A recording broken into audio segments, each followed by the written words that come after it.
Hello guys, now for those of you that have Asilo political documents, what are the process and requirements for you to apply for your Italian citizenship? Now, one of the major requirements is that you must have 5 years of continuous residence here in Italy. I did a video yesterday where I explained how to actually calculate these 5 years. Although some people are disagreeing with that video, so I will do another video to explain to those people that disagree why that calculation is correct. But for the sake of this video, you need 5 years of continuous residence here in Italy. So that's one of the requirements. Now, the second thing that you need is your police report and your birth certificate. Normally, you are supposed to go to your country of origin to get your birth certificate and your police report. But since you have Asilo political documents, so you cannot go to your country of origin. So the best place you can now get your birth certificate and police report is to use an affidavit, which they call dichiarazione sostitutiva here in Italy. So where can you get this dichiarazione sostitutiva? You can get it from the court, the tribunal of your area. So just if you live in Verona, type Tribunale di Verona, their phone number, their address will come out. You can go there, book an appointment, and they will tell you the procedure there. Or you go to CAF. CAF can help you book an appointment. So when you are going to that court, you go with two witnesses, two people that will follow you. So when you get there, they will just ask you basic questions.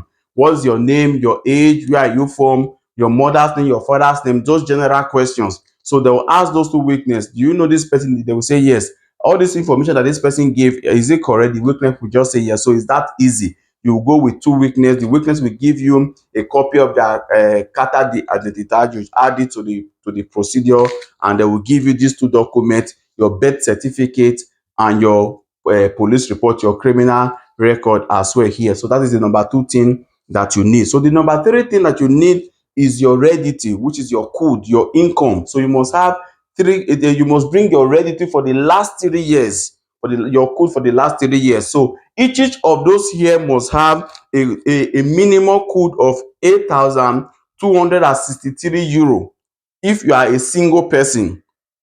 But if you are married, so as a married man or as a married man, your code will be 11,362 euro. So whether you are the woman that is applying, you are not working, you can use your husband code to apply for your Italian citizenship. Whether you are the man, you are not working, you can also use your wife code, or both of you are working but your code is not up to that amount. Both of you can you can add your code to your wife code for one person to apply as well. So when your wife also want to apply, she can still use the same code to apply. So let's say, okay, you guys also have a child, you have children.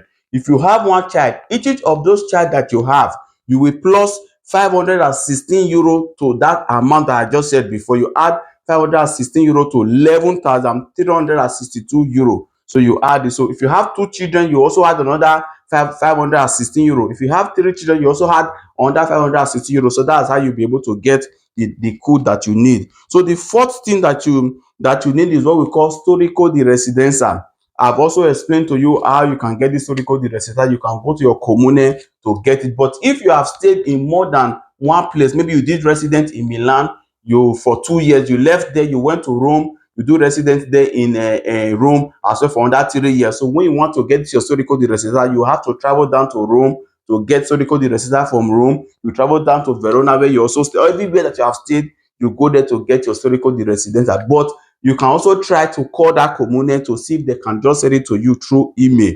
Email to be better instead of you going up and down. But if the comune refuse, then you have to go there in person, or you send a friend that live in that particular area. They call it delegate. You delegate the person to go and help you get your storico di residenza from all the comune that you have stayed before. So the next thing that you need is your language certificate, which is equivalent to B1 or any other thing that is higher, any other certificate that is higher than B1. So if you already have a lungo periodo, because some of you that have asilo politico, you can also apply for lungo periodo. So if you already have lungo periodo, then you don't need your B1 for you to be able to apply for your Italian citizenship. But if you don't have lungo periodo, you will need your B1 Italian certificate for you to apply for your Italian citizenship.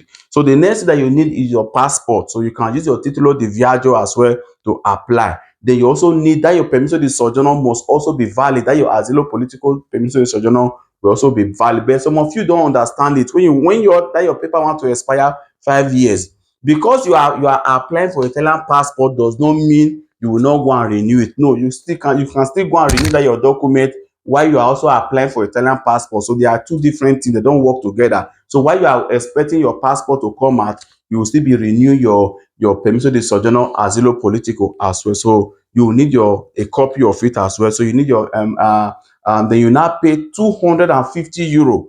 You pay it through their website. There was the CAF that will help you do it, will tell you how to also make the payment. Then you also pay 16 euro marca da bollo as well. So you add a photocopy of your carta d'identità, codice fiscale, although those ones are not one of the requirements, but you can add those ones to it as well. So this basically the things that you need for you to apply for your Italian citizenship. So for you to apply, although you can do it yourself, but for you not to make any mistake, it's advisable for you to do it through a lawyer, or you go to CAF or a patronato for them to help you do it through the website of Ministero de Internum website. So they will send that practical. So the practical normally takes 2 years for it to come out, although it could also exceed more than 2 years. So they will also tell you how you can periodically go and be checking it to see the status of this your practical. Is it remaining any document? Are they complaining of one or two things? You can quickly reply and send them those things as well. So at the end of the whole process, they will now send you their feedback, which we call decreto. So the decreto could be positive or negative. They could tell you that congratulations, we have accepted your request. So they will send you your decreto, which you will now take to Comune to do juramento, to do the swearing in for you to now finally become an Italian person. So if they also reject it, they will also tell you the reason why they rejected it. So they also give you window time for you to appeal or quickly correct them. Maybe it was a mistake, so you can quickly appeal and send the necessary document to counter the accusation as well. So this is basically the procedure for you to apply for your Italian citizenship. So please share this video so that we get to as many people as possible. And please, I also beg you to please click on the follow button or the like button.